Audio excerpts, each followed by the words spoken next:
आचार्य हेमचंद्र ने वीतराग की स्तुति करते हुए वीतराग स्तोत्र में लिखा है, युगांतरेषु भ्रांतोस्मि तव दर्शन बिना कृत नमोस्तु कलये यत्र त्वद्दर्शन मजायत। आचार्य हेमचंद्र ने लिखा है, प्रभु युगों युगों से मैं भ्रमण कर रहा हूँ, परिव्रजन कर रहा हूँ, किंतु आपके साक्षात दर्शन मुझे उपलब्ध नहीं हुए।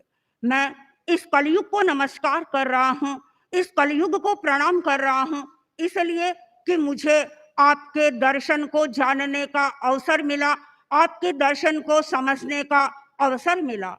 और हम भी अपने आप को सौभाग्यशाली मानते हैं कि आज के इस वैज्ञानिक युग में, इस टेक्नोलॉजी के युग में हमें भगवान महावीर के दर्शन को समझने का अवसर मिल रहा है, जानने का अवसर मिल रहा है, अध्ययन करने का अवसर मिल रहा है। जीवन की सफलता का बहुत बड़ा सूत्र है जागरूकता। कुछ लोग बाहर से जागरूक होते हैं, किंतु भीतर में उनके सुसुप्ति रहती है। कुछ लोग ऐसे होते हैं जो बाहर से बाहर से सुषुप्त रहते हैं, किंतु भीतर से जागृत रहते हैं। कुछ लोग ऐसे हैं जो न बाहर से जागरूक होते हैं और न भीतर से जागरूक होते हैं। और विरले लोग ऐसे होते हैं जो बाहर से भी जागरूक होते हैं और भीतर से भी जागरूक होते हैं। भगवान महावीर के जीवन का जब अध्ययन करते हैं तो ऐसा प्रतीत होता है कि भगवान महावीर का जीवन बाहर से भी जागरूक था और भीतर से भी जागरूक था। उनका जो साधना काल था 12.5 वर्ष का, वह साधना काल पूरी जागरूकता का साधना काल था। और मात्र उस साधना काल में उन्होंने 48 मिनट के लिए नींद ली थी। अप्रमत्तता की ज्योति उनके भीतर जल रही थी। कभी कभी प्रश्न पूछा जाता है कि क्या महावीर भगवान को नींद की आवश्यकता नहीं थी या भगवान को नींद आती भी नहीं थी।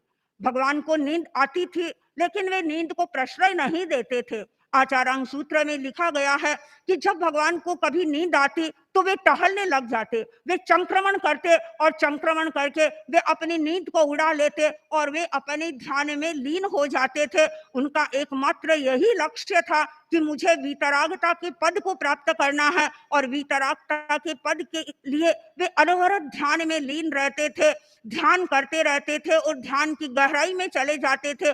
और जो व्यक्ति ध्यान की गहराइयों में चला जाता है उसके नींद की अपेक्षा भी बहुत कम हो जाती है, उसकी शक्तियों का जागरण हो जाता है और वह स्वतः ही अप्रमत्तता की स्थिति में चला जाता है। भगवान महावीर अप्रमत्तता का जीवन जी रहे थे, वे आत्मा के स्तर पर जीते थे। 2 प्रकार के व्यक्ति होते हैं। कुछ लोग ऐसे होते हैं जो शरीर के स्तर पर जीते हैं और कुछ लोग ऐसे होते हैं जो आत्मा के स्तर पर जीते हैं। जो व्यक्ति शरीर के स्तर पर जीते हैं वे कभी सुख का संवेदन करते हैं, कभी दुख का संवेदन करते हैं। कोई घटना उनके सामने आती है, वे उसकी प्रतिक्रिया कर देते हैं। अनेक प्रकार की अनुकूल प्रतिकूल स्थितियों में वे अपनी बात को प्रस्तुत कर देते हैं। किंतु जो लोग आत्मा के स्तर पर जीने वाले होते हैं वे घटना की प्रतिक्रिया नहीं करते हैं। चाहे सुख के क्षण उनके सामने हो, चाहे दुख के क्षण उनके सामने हो, वे हर परिस्थिति को शांत भाव से देखते हैं। ज्ञाता दृष्टा का भाव उनका विकसित हो जाता है और जब ज्ञाता दृष्टा का भाव विकसित हो जाता है तब वे उन घटनाओं से, परिस्थितियों से, वातावरण से प्रभावित नहीं होते हैं। क्योंकि भगवान महावीर आत्मा के स्तर पर जी रहे थे, आत्मा का वे ध्यान कर रहे थे और यही वजह थी कि उनके जीवन में अनेक प्रकार के कष्ट आए। देवता ने उनको कष्ट दिए, तिर्यंच के द्वारा उन्हें कष्ट मिले, मनुष्य के द्वारा उन्हें कष्ट मिले, लेकिन वे कभी कष्टों से घबराए नहीं। चाहे सर्प ने उनको डंक लगाया, चाहे बिच्छुओं ने उन पर आक्रमण किया, मच्छरों ने उनको काटा, हाथी ने उन्हें रोंद डाला, लेकिन उन्होंने किसी प्रकार की कोई प्रतिक्रिया व्यक्त नहीं की थी और हर कष्ट को उन्होंने शांति से सहा था।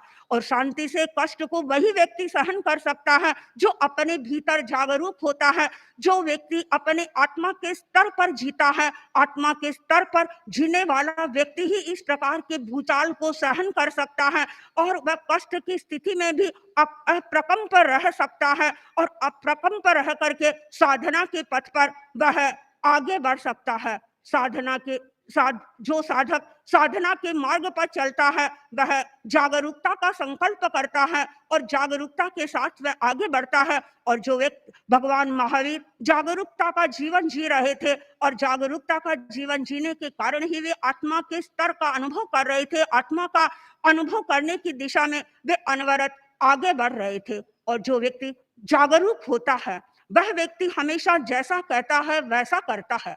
आचारंग सूत्र का हम अध्ययन करते हैं और परम पूज्य आचार्य महाप्रज्ञ जी कई बार फरमाते थे कि आचारंग के जो 8 अध्ययन है उन 8 अध्ययनों में साधना के सूत्रों का निरूपण किया गया है।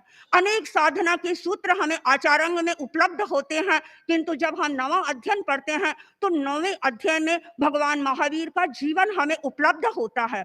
तो 8 अध्ययनों में जो साधना के सूत्र हम देख रहे हैं वे सारे सूत्र हमें भगवान महावीर के जीवन में उपलब्ध होते हैं। उन्होंने अप्रमत्तता की साधना की, वे अल्पभाषी थे, अल्प आहारी थे। उन्होंने उपदेश दिया, उन्होंने कहा, वो स्वयं वैसा करते थे, जैसा कहा वैसा किया। और जो कुछ भी उन्होंने लिखा वो पहले अपने जीवन में उन्होंने उसको अप्लाई किया और उसके बाद में उसका उन्होंने निर्देश दिया। हम भगवान महावीर के जीवन में कथनी और करने की समानता देख रहे हैं। ये नहीं कि उन्होंने कहा कुछ और करते कुछ थे। भगवान महावीर की कथनी और करने में समानता थी। और हम परम पूज्य आचार्य वर्ग को भी देखते हैं। कई बार हमारे संयोजक मुनि कहते हैं वीतराग कल्प आचार्य वर्ग के लिए संबोधन प्रयुक्त करते हैं और मुझे ऐसा लगता है वह संबोधन सही भी है, इसलिए कि आचार्य वर्ग के जीवन में भी हम बहुत सारी ऐसी बातें देखते हैं जो भगवान महावीर के जीवन में दिखाई दे रही थी। जैसे एग्जाम्पल के रूप में मैंने अभी बताया, भगवान महावीर के जीवन में हम अध्ययन करते हैं कि उन्होंने जैसा कहा वैसा किया। तो आचार्य वर्ग की भी यही विशेषता है कि जैसा कहते हैं वैसा करते हैं। ऐसा नहीं कि कहते कुछ है और करते कुछ है। कथनी करने की यह समानता हम देख रहे हैं और यह कथनी करने की समानता हमें वहां उपलब्ध होती है जहां व्यक्ति जागरूक होता है। परम पूज्य आचार्य वर्ग जागरूक है और अपनी आत्मा के स्तर पर जीने का प्रयत्न कर रहे हैं।